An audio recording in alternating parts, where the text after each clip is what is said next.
Sometimes the best stories in golf aren't found on tour. You'll find them at the back of the range.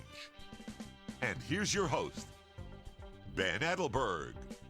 And once again, my name is Ben Adelberg. I am the host of the Back of the Range Golf Podcast. This is episode 171. Congrats to the new Masters champion, Dustin Johnson. Incredible performance, 20 under par, new scoring record, utter dominance. I don't know what else to say. I know that the golf course was a little bit softer than usual, but hey, we had a Masters. It's 2020. We have a great champion, and we're going to get another Masters in April, so cannot wait for that. See how Dustin defends his title. Congrats to all of the amateurs that were able to compete in this year's Masters tournament. Andy Ogletree captured the Silver Cup as the low amateur. It was a long wait for these amateurs to finally get to Augusta. I'm sure it was worth the wait. It lived up to all the expectations. I'll have an episode up shortly with someone that was inside the ropes during tournament week. This will be a great episode, definitely worth waiting for. So as always, stay tuned, stay subscribed, and please continue to tell your friends about the Back of the Range. The merch store is fully stocked. We have trucker hats, face masks, golf towels, t-shirts, hoodies. Yes, just in time for the holidays. No, that was not an accident. So get in there, get some merch, support this podcast. If you've ever wondered how you could help keep the lights on around here, this is how you do it. So go to thebackoftherange.com. You can also get the link to all the merch in Instagram, Facebook, and Twitter. So go check it out and let me know what you think of the new merch. This is a very special episode. As you all know, I spent some time at Maridoe Golf Club right outside of Dallas, Texas last week, covering the best amateurs in the country at the East-West matches. You never know what you're going to get in team matches. It could be a blowout. It's hard to tell. But this one lived up to the hype. It came down to the last match on the course with everyone surrounding the 18th green, the perfect setting for one of the most clutch golf shots I think I've ever seen in person. The person that made that shot is my guest, a returning guest to the Back of the Range, Patrick Christovich. Patrick was in the anchor singles match against Nathan Smith. Yes, Nathan bleeping Smith. And a half point was needed to complete the West's comeback from 5 points down to win the cup. So we talked about that match. Patrick shared his perspective on the entire week at Maridoe. He will not be the last person you hear about regarding the East-West matches. Many of the participants that played in the East-West matches have already been guests on the Back of the Range. The ones that haven't will be invited shortly, and you will hear all of their incredible stories. While we spoke about the matches, we also spoke about the host, Maridoe Golf Club, and especially the people behind it. Now, I've been fortunate enough to play golf all over the world. I know that sounds cheesy, but I have. I've played all over the United States, Canada, Portugal, England, Scotland, even Iceland. I've been in some of the most decked out, exclusive country clubs, some top 100 courses in the world, and, even those shaggy munis that we all have a soft spot for. But I can tell you this, I have never felt more welcomed or more appreciated at a golf course than I did when I was at Maridoe. So thank you to Mr. Huddleston, Allison Morrison, Jennifer Consimio, Mark Wildgoss, whose last name I just completely butchered, and the entire staff for their hospitality. I cannot wait to return to Maridoe. But for now, let's get into this episode. Let's revisit with Patrick Christovich from the Victorious West team. Patrick, how you doing? We're doing good. Starting to recover from a long week of golf and a pretty incredible experience, really. So have you come down to earth? Have you hired an agent yet? I mean, is it hard? Has it been difficult just, being in the state of Louisiana, being anonymous, or is just everyone know who you are right now? Well, I'll put it this way. It had a far greater reach around the country than I had anticipated. It's been pretty incredible to see the reaction to this event, and I couldn't be happier for Harvey and all the guys that put it on. I mean, it's just a group of 36 guys going to play golf, and it seemed like we had followers from all over the place. I was getting texts during the whole event from people I didn't even know knew anything about it.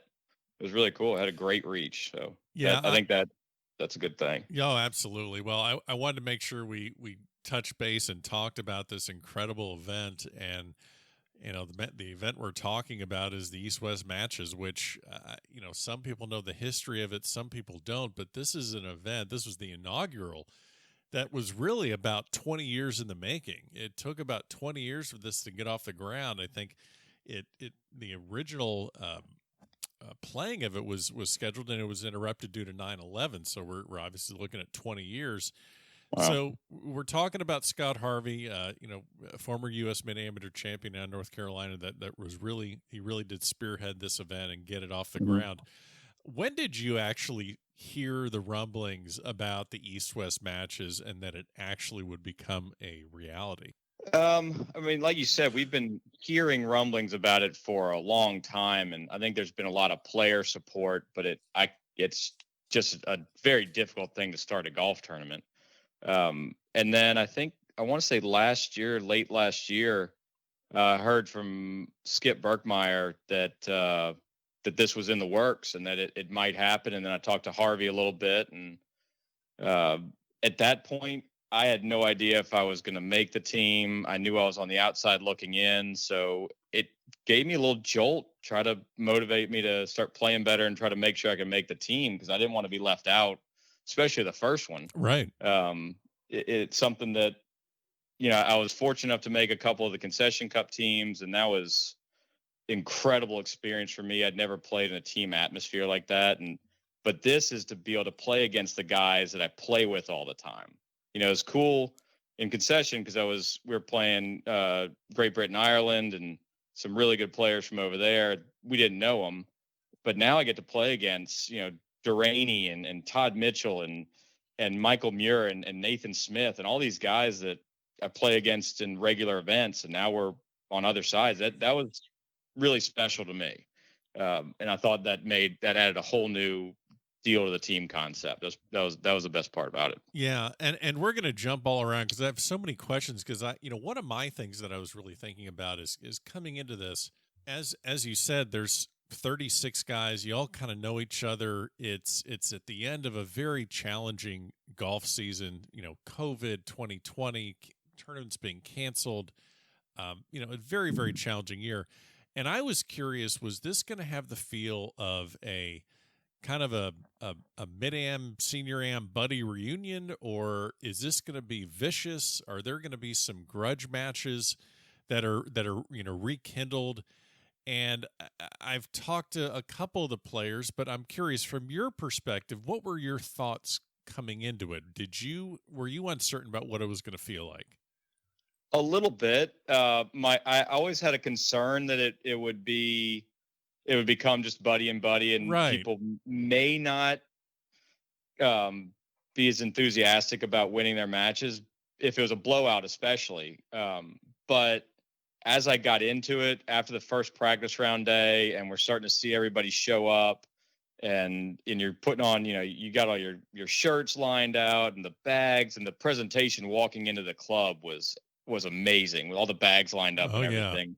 Yeah. And from that moment, it really made you feel like, all right, this is a team event, and no one wants to lose to anybody, especially a buddy. That's the last thing I want to do, is lose to somebody I know really well. I want to beat them. And I think everybody on our team kind of developed that same mentality very quickly when we got there and realized how big of a deal this was and how important it was. And then you have, Captain Holtgreave and Kevin and Marsh talking to us around the golf course, following us in our practice rounds. How do you feel about this? Think about what holes you want to do for alternate shot.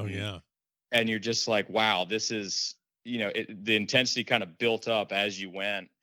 And I think it worked out with the players too. We got to meet in that back room, and we're all talking to each other. And the excitement kept growing and growing, and we just wanted to win, not only for ourselves, but then you want to win for Marsh and Holtgreave too. I mean, these guys they've worked so hard for this thing, and they're putting their soul behind it, and everybody's taking it so seriously. It's like, all right, let's do it. Let's go win. Yeah. I mean, Jim Holtgreave, and Kevin Marsh, the West captains, Paul Simpson on the East. I know Tim Jackson was a captain as well, but was unable to attend. But the thing that I found so striking and interesting is, I'm there taking photos, video, just documenting the entire experience. But I would look at these guys, and even if during a practice round or just they're following matches, and I would have a captain come up to me and say, "Oh, it's not looking good. I'm a wreck." I mean, they were in it from the very beginning. I could just leave this open ended, but give me a story that really kind of hit you with Holtgreave, and that even throughout the matches where you're just like, wow, this really is a big thing. And actually, the first time, the one that got me was Kevin said something. We saw him early in our first match, and he was just driving around in a cart, and he's just like, I mean, I've played in a lot of events, and the gist of his conversation was, man, this is tough. I'm involved in every match. I'm watching my phone. I'm watching the players, and he could tell there were a lot of nerves on his part just as a captain. And again, that's awesome. The fact that everybody was just so invested in this, everybody wants to win, and it was definitely out there. Holtgreave, you could see every time you drove by him, he'd give you a fist pump or some sort of motivating look, like either, get off your butt and let's start making these putts, or keep doing what you're doing. And unfortunately, I was down early in every one of my matches except for my last one. And so I kind of got the other look of get off your butt. Let's get this done. Start acting right, and let's win some holes. So you don't want to let Holtgreave down, because no, absolutely not. And I saw it in all the other players. I had we all had tough matches. Who am I kidding? Every match was tough. I'm looking at, and we're going to get into. We'll briefly talk about your three matches, especially the final one, because I need to know. I want to know what you were thinking when you're in the team room and the matches were being put up for singles. So we're going to get to that in a minute. But before I do, one of the, we can talk about the West team, the East team, the captains. We can talk about everything, but we can't skip over one of the big players, so to speak, in this entire event, and that's Maridoe Golf Club. That place, first time I've seen it, Maridoe, it's right outside of Dallas. It has been in a year of uncertainty, in a year of, is golf going to happen? What are we going to do about amateur golf? If things are getting shut down, things are getting canceled. This place, Albert Huddleston, the owner of the club, really, and their entire staff just put amateur golf on their back for the year. They had the Southern Juniors, Southern Amateur. They had a Maridoe Collegiate. They had 2 charity events. They've had so many different events there. And then they have the East-West matches. Was this your first time playing at Maridoe, or have you been there before? Tell me a little bit about your experience there, just as the golf course itself. So earlier this year, when they had the charity events, it was the Samaritan, something like that. Yeah, Maridoe Samaritan. They had 2 of them, and they kind of opened it up to professionals, collegiate players, amateurs, just as a fundraiser.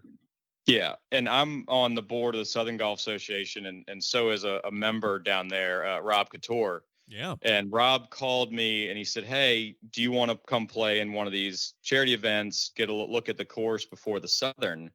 And at that point, I think Seminole had just canceled and every golf tournament was being canceled. So I said, yes, sign me up. I booked a flight that day and went down and didn't know anything about it. Tried to read up on it a little bit and read a little bit about Albert and knew some people that knew Albert, Mr. Huddleston. And, I couldn't have anticipated what that course was like. When I got out there in our first practice round, I look at Rob and I'm like, wait, we got to go back a tee for the Southern and play this thing. And I'm getting killed from this up tee.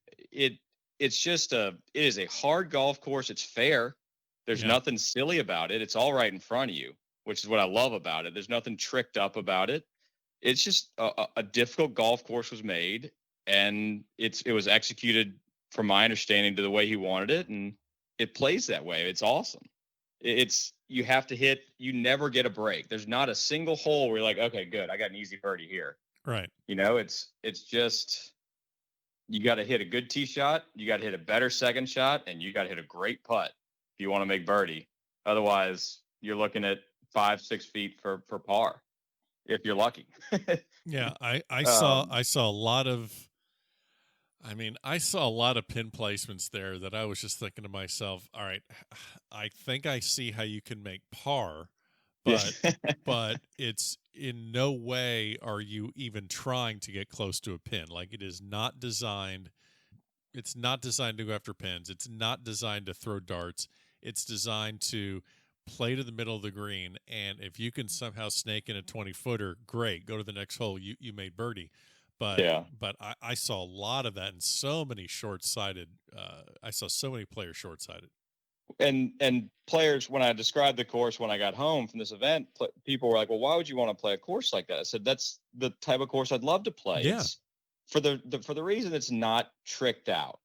There's nothing, there's no hidden bunker. There's no, if you run it off of a green, it's because you didn't execute the shot. I mean, there's nothing goofy about it. It's right out in front of you and it going into it. And it's a great challenge. It kind of inspired me to be ready for the Southern, which I apparently wasn't, but it, and then, knowing that the East-West matches were going to be here, even more motivation because I wanted to play match play on this golf course.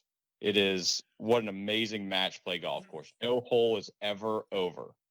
It just that 20-foot lag putt for par. If your opponent's putting for bogey, you're putting for birdie, and you got to try to lag it close. That's no gimme. Yeah. I mean, there's no easy lag out there. But it's look, if you're playing well, you'll score. If you're not playing well, you will struggle. And I think that's a great sign of a golf course. Oh yeah, and I think also just you know how it is when you're playing. I mean, you play a lot of amateur tournaments all over the country where we get to play in incredible facilities, and sometimes I'm not going to name names, of course, but sometimes you go play a tournament and you can tell that the membership and the course are not exactly thrilled that there's all these strangers at their club, and I kind of get that too in especially in COVID era, so that totally makes sense. And True. They're like, okay, great to have you, and when you guys leaving? Oh, okay, tomorrow. Yeah. Okay, I'll tell you, I don't think I've ever, and I didn't even touch a club, but I don't think I've ever felt more welcome at a golf tournament than at Maridoe ever. It's amazing. You pull in and they get your name, and by the time you're up by the putting green, parking your car, there's a guy there ready for you. Do you want the cart? Can I help you? What can I do? Miss Morrison was there every step of the way, making sure that what do you need? Is there anything else we can do? Right. We all knew the staff by the second day. First day, know everybody's name, backstories on these people because they're not in your face, but they're there. There's always somebody there. Yeah. It's amazing. And that's, Mr. Huddleston's vision was that he wants you to never be wanting anything. It's just always there. I mean, the fitness facility was open to us, the driving range, front and back, all the chipping greens. I mean, that we never were we told like, hey, you guys have these 6 spots in the corner of the range. Oh God, no. You have 30 minutes to warm up and then go play. It was, can I get you more balls? Do you want them set up anywhere else? What do you need? And that just speaks volumes to what he's built out there and that the staff is following his vision. It's not easy to do. I've been on both sides of that, working for facilities and being a member. And he could teach a class on it for sure. Yeah, it's one of the biggest takeaways I had. I mean, another takeaway was just the caliber of play, the caliber of players, and I'm looking at the guys that you ran up against, and apparently Captain Holtgreave and Captain Marsh were like, let's just put up the strongest. Let's put up Christovich against the killers of the East team because. And what's really great is I love it how everyone's calling you the hero of the East-West matches. How many points did you earn for your team, Patrick? I earned 1/2 of a point. That a boy. That's but the biggest half point. So I want to briefly let me talk to you about some of the guys you played. Yeah. You lose 4-3 in the opening match of 4-ball on Friday. You go against the reigning, I guess. So you go against the 2019 U.S. mid-amateur runner-up in Joe Duraney, and then you go up Yeah. against just to make it even worse, his partner is an actual U.S. mid-amateur champion in Kevin O'Connell, who Yep. I've had people ask me, like, hey, who really stood out, or like, is there someone that really surprised you?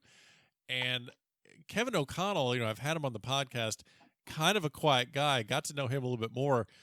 I don't think I ever saw him hit a sideways shot the entire time I was out there. No, not unless he wanted to. Of course. The only reason it's going sideways is because that's what he planned for it to do. And Joe's the same way. Yeah. I've known Joe for decades, and Joe's playing as good a golf as anybody out there right now. And I see that first pairing, and I was like, all right, let's welcome see what to we the can matches. do. Yeah. But I will say this: when the first rounds were set, I'm talking to some other guys. I'm looking up and down the board, and I'm like, well, there's no other team on that board where I'd say, all right, I'd rather play against them.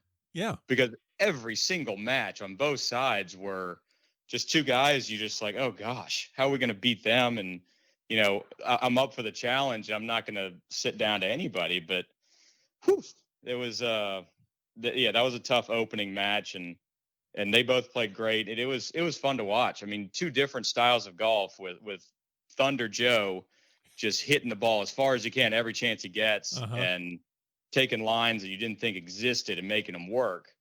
And Kevin just controls the ball, hits it long. He's gotten much longer from what I know, and just controls every shot. And we did what we could, tried to hold him off, but I think they were 6-7 under through 11 holes against us. Yeah, a lot of the teams really came out of the box pretty hot when people during their practice rounds were a little surprised about how difficult the course was. And then, of course, that all went away the next day because everyone just kind of went nuts during four ball. Oh, yeah. I think we all may have opened up first hole with either very fortunate pars, some up and down pars. The first hole is tee shot's not overly difficult, but that second shot, because of the green, the more you know about it, the more scared you are of it. And, we both ended up with good pars on the first, and then they were off to the races and just went to town on us, ham and egging it. But yeah, we 4-3, you can say we gave up one or two maybe, but wow, those guys played great, and they took us down. So couldn't do anything about that. No, but at least the next match on the next morning playing foursomes, you get a break because you get Geronimo Esteve, who's basically Mr. Puerto Rico, and his partner is the damn U.S. Amateur champion. I mean, what did you do to Holtgreave and Marsh to deserve this? I mean, it's a lifetime of probably being too obnoxious to both of them. Okay. So I guess I deserved it. But yeah, you step up against another guy that's playing. I've played a lot of golf with Geronimo last few years, especially, and the guy, same thing. He just controls the ball. He doesn't miss. Great off the tee. So at no point do you see him tee a ball up. You're like, well, maybe he'll just push it off into the trees or into the rough. That's not happening. No. And Tyler was what a good. I mean, you got hats off to those kids, John Pack and Strafasi and Mac. I mean, these kids didn't need to be there, and they agreed to play, and they did it. They came out, and Pearson Cootie, and for them to come out with us and chum it up with us and be in the room, and they played the part, and they were involved with us, and they were talking strategy with us. And I even dared Geronimo at one point, halfway through the match, they were talking about a shot, and Ty's like, all right, I'm going to do this. And Geronimo's like, oh yeah, love it. That's the play. I was like, Geronimo, I dare you to call him off of a shot. Yeah, good luck. I want you to step up to the AM champ and be like, nah, I think you should do this instead. And That's he kind of great. laughed it off. But they were, look, if he had done it, Ty would have considered it. I mean, that's how invested they were in us, and the fact that they were willing to do it, it hats off to them. I couldn't appreciate that more. It gave us a chance to get to know him and watch him firsthand, and goof around a little bit. And Ty and I kind of went back and forth in the players' room the night before, talking a little smack, and I gave it up to him, and he gave it right back, and I was like, all right, this is gonna be fun. He does have the ability to do that, and Yeah. that's another thing. I'm really glad you brought that up, because that's, it's a very unique setup where you have 18 guys in each team, and it's 6 seniors and 10 mid ams, and then 2 of these, I guess, junior ams, so to speak, in this way to refer to it. But boy, did they get the right 4. I mean, I talk to collegiate players all the time. Was around a ton of them at the U.S. Amateur, and there's great ones all over the country, but they hit an absolute home run with, you get the U.S. Amateur champion, you get the low am at the U.S. Open in John Pock, you get the Western Amateur champion in Pearson Coody, the Southern Amateur champion in Mac Miser from SMU, and then just the best. I mean, just such a good job, and these kids are great, just like you said. Yeah. And when we first got there, the day before the practice rounds, I guess this was Wednesday, and over the radio we heard, Harvey was sitting next to me and Todd Mitchell, like, "Hey, John Pock wants to go play. Anybody want to join him?" I said, "Yeah, I'm in." Yeah. I was exhausted, didn't want to play right after getting off the plane, but I jumped on it. I just wanted to see it in person, and it didn't disappoint. He was engaging from the first shot. Yeah. He's just talking to us just like he's another mid, and wanted to learn a little bit of everything, and had a bunch of great questions. And not that we're brilliant humans, me and Mitchie, but we shared what we could and joked around and got to know him in nine quick holes. You feel like you know the guy already. Well, a funny story about Pock is that he was sitting in a golf cart near the putting green on Wednesday, and I was asking, like, "Well, what are you doing?" He's like, "Well, I kind of want to go play." I'm like, "Then go play." I said, Yeah. "Go." Like, "What are you doing?" "Well, I don't know who to talk." I'm like, "Go to the starter. I mean, they know who you are, John. Yeah. I mean, go. Just here's how it works. Say, "Hi, I'm John Pock. I'm playing in the East West matches. Can I get out?" But he just was like, I don't know what to do. I'm just going to sit here. And I was like, really? Okay. A lot of us saw you on TV a little while ago at Wingfoot. I'm just letting you know. Yeah. Yeah. He, those guys embraced it so quickly. And I think once they saw how serious we were taking it, obviously we joke around until the peg goes in on the first tee, and then everybody gets a little bit more serious. But even during the matches, I think they saw how much fun we were having, and again, embraced it and had fun with us too. So yeah, hats off. Yeah, you have that morning foursome session against Esteve and Tai Strafaci. Yeah. And then, you get a good lunch, and then it just gets even better, because now in the afternoon, you get Nathan Smith and Todd Mitchell, and Nathan's got 4 U.S. mid-ams, and now you got that. And at this point, I'm guessing you're thinking, okay, I got to get a point. I just got worked twice in a row. I got to get something. And you and Busby almost pulled off. You guys lose, 1 down. You mentioned that you spent time with all these guys. This is the first time I've really seen Todd Mitchell. First time I've seen Nathan Smith play golf. Yeah. Is there a way to explain it to someone that's maybe listening, that's an average weekend golfer that wants to understand, okay, what does it look like for a guy that's won 4 U.S. mid-ams? What does it look like for a guy that's won a U.S. 4-ball?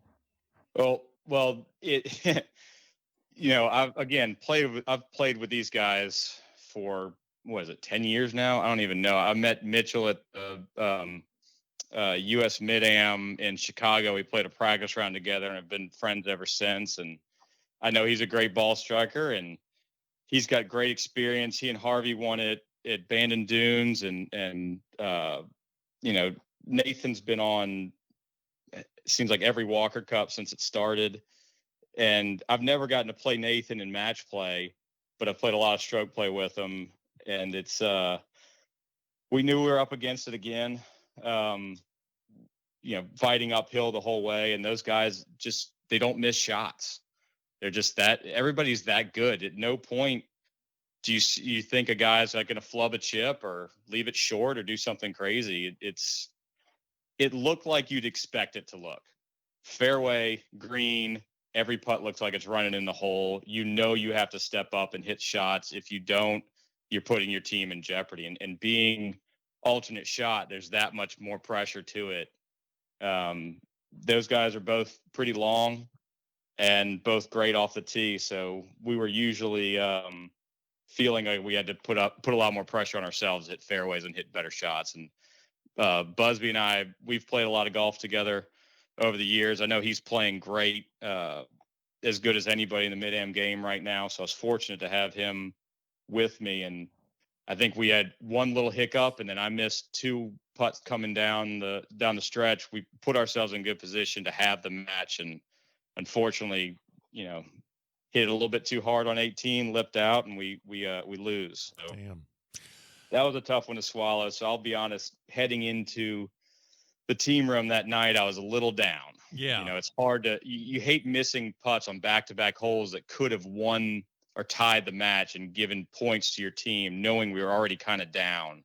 And I took that to heart. I took the blame on that personally. And, I didn't want to get bummed out. I went and hit a bunch of putts in between or right after my match, and, tried to figure everything out, and was out early the next morning trying to work on it. Cause it's one thing to let yourself down an individual event, team event.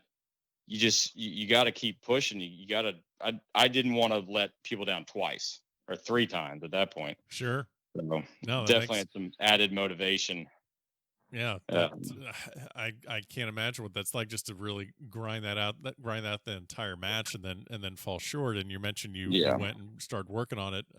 So you roll into the team room. You've really had kind of a tough go. I mean, 2 really tough matches and then 1 very, very close one, but you roll into the team room, and what I thought was so interesting is the 2 or 3 nights beforehand, very jovial atmosphere.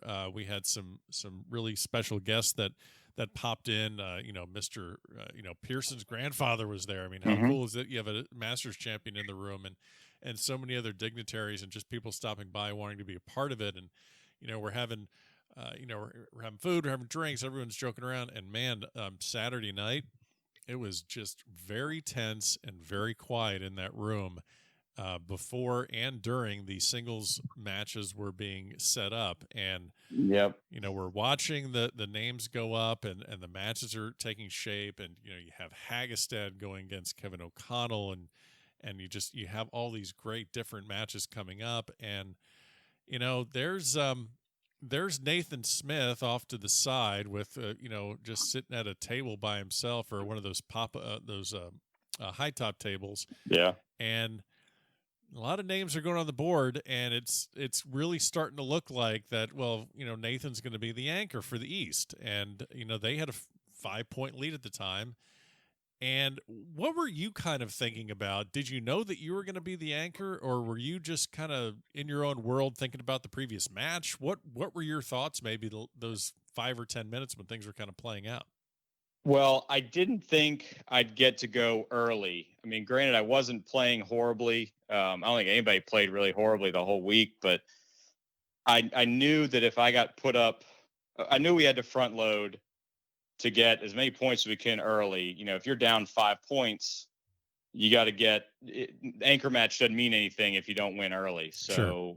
I expected we'd front load a little bit, and I didn't think I'd be part of the front load, just because all these other guys were playing so well. And I thought I'd be kind of middle of the pack. And then as things went, I'm looking at who's left on the board, and I said, oh, that's kind of interesting. I thought maybe I'd play that guy, and no, they didn't put me up there. And time kept going. And finally, with a couple to go, I think it was Kevin looked over. He goes, are you okay being the anchor match? And I got so excited. I was like, yes, I do. I want it. Bring it. Let's go. Maybe that'll help me step up a little bit, a little added maybe they have confidence in me to do it. Let's do it. Let's try it. I'm game. I'm never going to say no. So, and then I saw who was left on the other side. That was my next thought, is who might I play? And I saw the name. I was like, oh no, here we go. It's gotta be Nathan.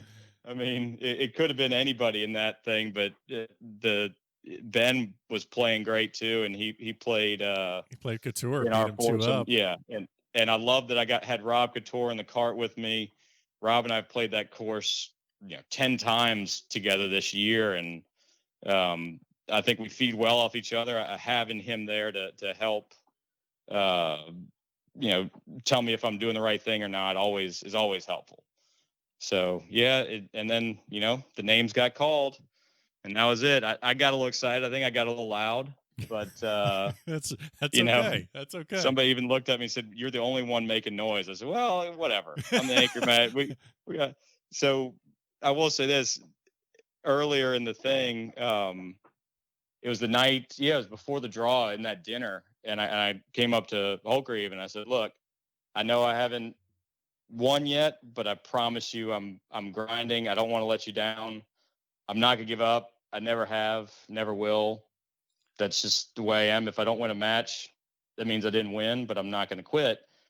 And he said he knows. And later on, we're talking with somebody, and the fact may have come up that we're 5 down, and 3 of those were my points. Oh, And it's just another kick in the butt that I needed.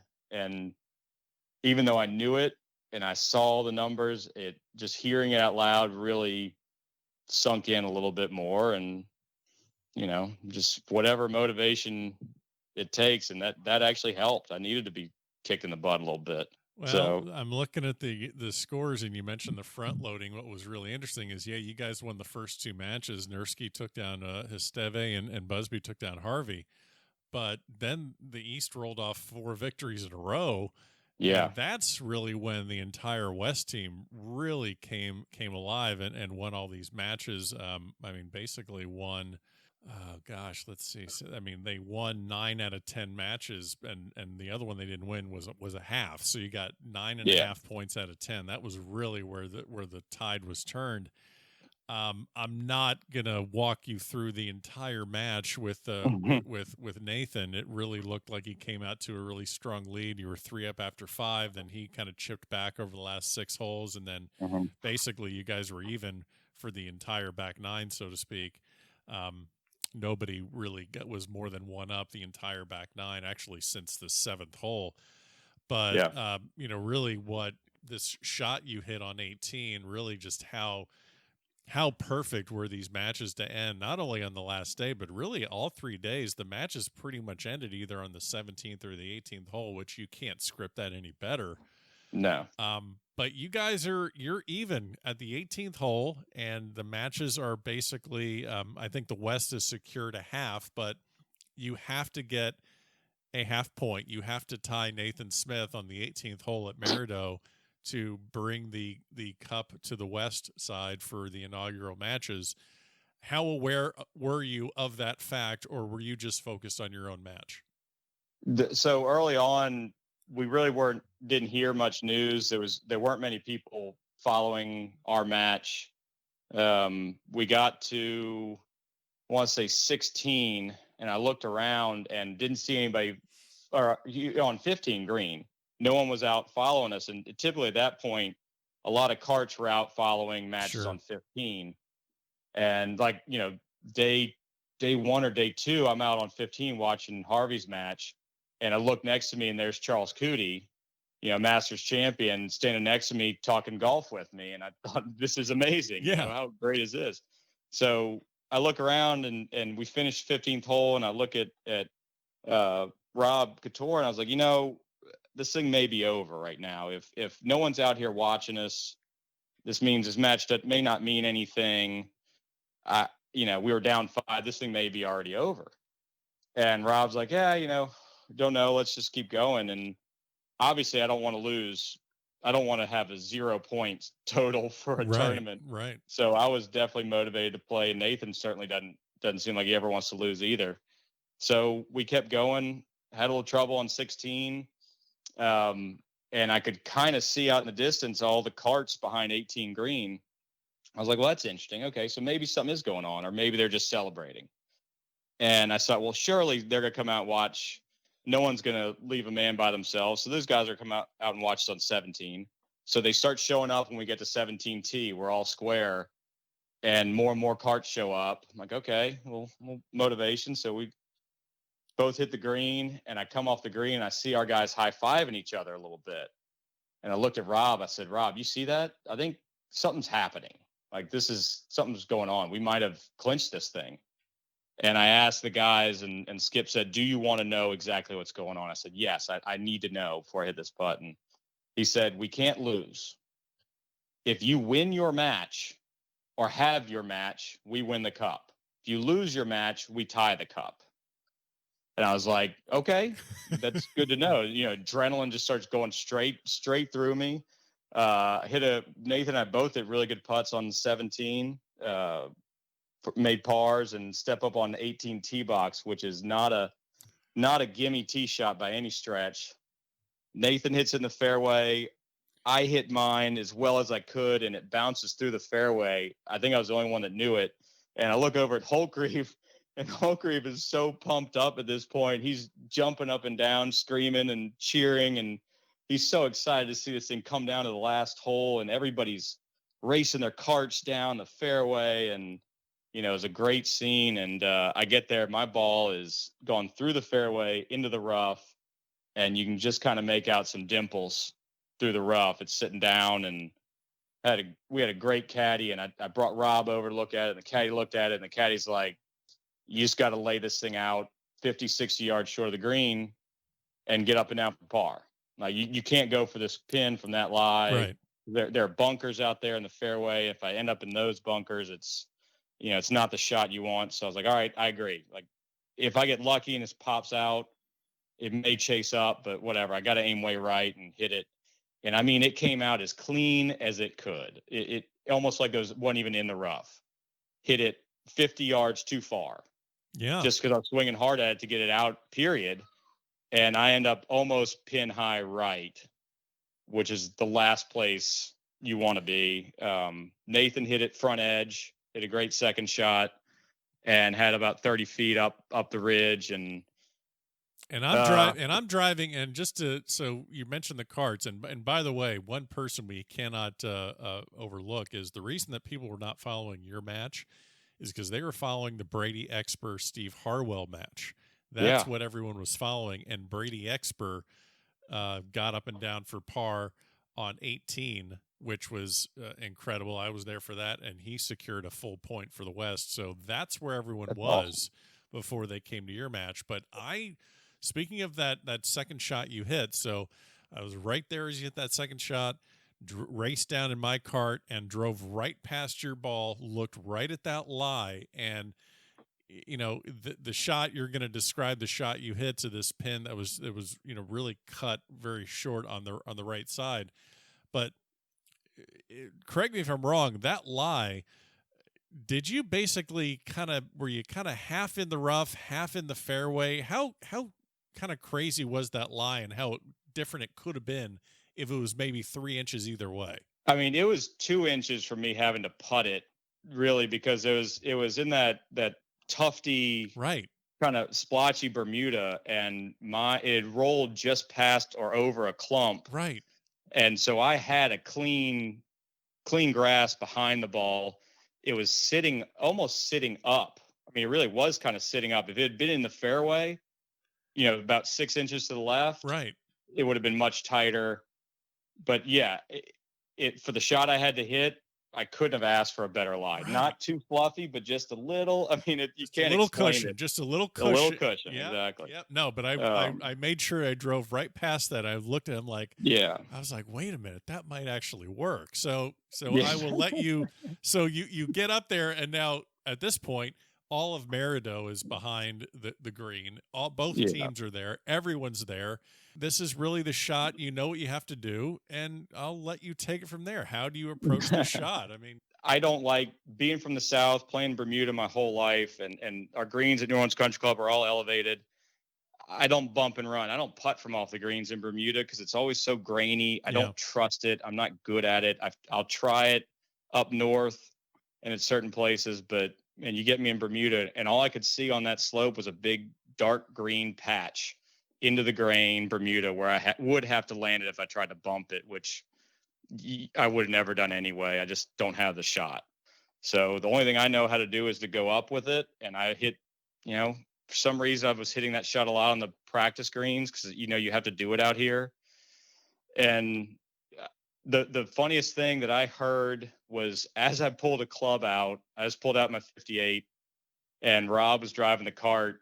And I don't even think I grabbed my putter out because I didn't even think I'd need it, because if I didn't hit a good shot, the match was pretty much done. Yeah. Rob looked over. He goes, are you sure you have everything you need? and I was like, yeah, I think I got it. And so he drove off, and my caddy looked at me, and we knew where we had to hit it. And it was just one of those moments, I knew everybody was watching, but trying not to think about it. I was more calm than I probably should have been. And knowing that I only had one option, I only had one shot to hit. So there's no doubt in my mind, which I guess helped. If I had a bunch of options, it would have been a lot harder.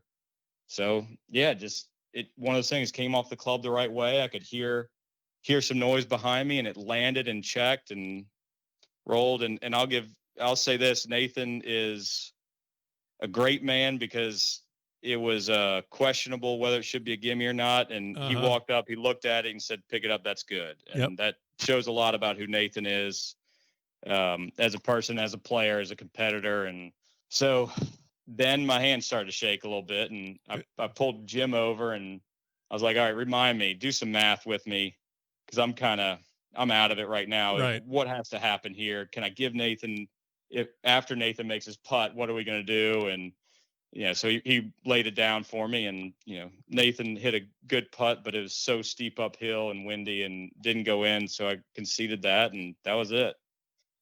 I'll be honest, I compared it to, I feel like Rudy.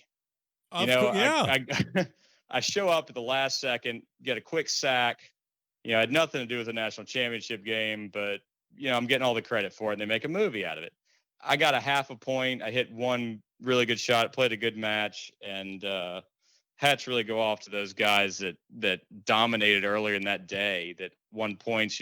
Zach Atkinson got up and down from 50 yards to save his match against, I believe it was Joe. And I heard a lot of stories about guys coming down to the wire, Brady Exper, all these guys that fought all day with the same thought as I did, is, are we going to be able to come back? And man, it took a huge village for one guy to hit a shot that'll matter. So it was fun. It has been a blast. Getting a lot of texts, a lot of calls. People ask me what this was and what happened, what I did. And even one of the guys in the golf shop may have said, I can't believe we didn't have a video of it, but once we saw you taking big swings, trying to go up with it, we didn't think you could hit the shot, so no one filmed it. And I was like, okay, that's fine. You're like, thanks. Think what you want, Well, I don't blame you. I have video of the shot, and I kind of got caught up in a rookie move, because I kind of videoed the shot, then tried to video the ball, then tried to video the crowd, and I'll be able to piece something together, and we'll definitely post it online. But yeah, I think my favorite part is the shots in the air. And I hear, I don't know who it is, but I hear some sort of like, ooh, oh, like they didn't really understand it, because obviously they're waiting for the check, and obviously you get it. So you really can't ask for anything better than that. I mean, obviously you're right. It takes a village to pull off something like this, but you're the guy that just hit the shot in front of everyone that cinched it. So I'm sure you're going to take that shot with you for many years to come. Yeah. So what, what is there anything left for you to do this year? Or is you're pretty much done as far as golf goes, or what else? Yeah, that's pretty much it. Don't even have any local stuff left. So it's going to be just playing on days with good weather. And I think the National Senior Junior is coming up in January. That's my next event. So I got some time off and get to eat a little Thanksgiving, and maybe 2 Thanksgiving dinners if I'm lucky. And there you go. Christmas, get the kids ready for that. And that's about it. Got some work to do. But what was the like coming down to earth moment that hit you right after that? I mean, you're really the highest of highs in amateur golf, hitting a winning shot in a team match. But since we're all mid-ams and we're all hacks, what was your coming down to earth moment right after that you kind of got hit in the face with? Yeah, the day I got home, my 5-year-old waking me up at 4:30 in the morning to tell me hello and that he wants pancakes, on a school day. And I'm like, oh, buddy, daddy is tired. Did you hear about the shot I hit at Maridoe? Exactly. Jackie, let daddy tell you about what he did. No, he doesn't care. He's happy dad's home and that I'm bringing him to school, and get that ball rolling again. You walk in the office, and they'd all seen the clips of what had happened. Some of them didn't really understand it, so I tried to explain it. And it's kind of, again, the kick in the butt I needed, because I got work to do. I got to get back into it. Shot's over, tournament's over, got to move on. But yeah, to your point, I'm going to carry that one around with me for a while. The mob scene after, with just the group of guys that came up to say the things that they were saying, and that, Skip and I have been down this road many times with each other, the ups and downs of golf. And he gave me a huge hug after, and he goes, "I know you needed that. I know what that means, what this is going to mean to you for a long time. I'm so happy for you. I know what that means to you." That's and the best. I mean, I could barely hold it in. And I went up, I got Jim by himself right after, we were on the green. I gave him a huge hug, and I was like, "Look, you guys put faith in me, and I'm happy. I can't tell you how happy I am that at least I got to have. And even though that's the only point I got, I'm happy it mattered. And thanks for putting the faith in me." And it was a good moment. Jim and I needed that as well. Oh yeah. Because we could razz each other a lot, but I think there's a lot of respect, and I'm happy I could do something for him, because I felt like I'd let him down earlier in the week. So it's just those little things, and I'll build on this and hopefully take it into future events. And it's and I've texted back and forth with Nathan since, and we still joking around with each other, and there will never be hard feelings from either side. I think we had a great match, and I'm happy it mattered. I think both of us are happy it mattered. Sure. No, that was one of the best things about it, is that everything came down to the end. Patrick, I'm happy for you. I mean, obviously I was rooting for both teams. I was basically rooting for the event itself to end the way it did, coming down in the last hole. And really thrilled that you're able to share your experience and your thoughts on this incredible event. And 2022 is going to be here pretty quick, and I know you want to be back at Maridoe, so I know we'll catch up well before then. But again, thanks for coming on the back of the range and talking about the East-West matches. And on behalf of everybody that participated, and our families and friends that got to follow along, the job you did, putting the word out about it and getting the pictures out every day. And it showed people at home that this wasn't just a bunch of guys getting together to play a tournament. It showed them that it was a real event, and that we were all passionate about it. And I mean, this thing, because of you and all those involved, I think we're going to have a lot of excitement for the upcoming 2022. And yes, look, I don't know if I need to try to hit a 48-inch driver or gain 40 pounds back, which I'm happy to do, but whatever I need to do to make that next squad. I'll throw in one last story. Yeah, absolutely. For our buddy Nursky out there, who's driving trains right now. So right after the event was done, our whole team the whole West team is gathered on the green, and Holcreeve is crying, and Kevin gives a great speech, and everybody's looking around, like tugging each other. And Nursky looks and he goes, so Jim, does this mean that we're all exempt into the next one? and it just it brought a great little bit of levity and lightness to the whole thing. And everybody laughed and hugged. And unfortunately, I don't think we're all exempt. Yeah, for the next one, but I don't think that's gonna. I don't think Nursky has to worry. I think he's pretty much a lock. But that was a fun little moment. But again, thank you for all the coverage. All the media that between Maridoe, the East-West, and the back of the range site, everybody got to follow it. And I was getting texts through the whole event from people at home asking questions about matches and how was it having to play against those guys? And it's just cool. It made the event that much better. So I appreciate that. My pleasure. I'm sure. I know. I think I'm exempt for 2022. If that means anything, I think I'll be there. You are safe. Cool. Me and Nursky, we're safe. There you go. Well, again, we'll catch up again soon, and I appreciate you stopping by the back of the range. All right. Thank you. And there you have it. Special thanks to Patrick Christovich for joining me on another episode here at the back of the range. Loved the recap of the East-West matches. Thanks to Scott Harvey, Maridoe, Titleist, Footjoy, everyone that had a hand in putting those matches on. What an experience being there. As I said, can't wait to get back to Maridoe. But for now, Hope you enjoyed this episode of The Back of the Range. Don't forget to follow on Facebook, Twitter, and Instagram.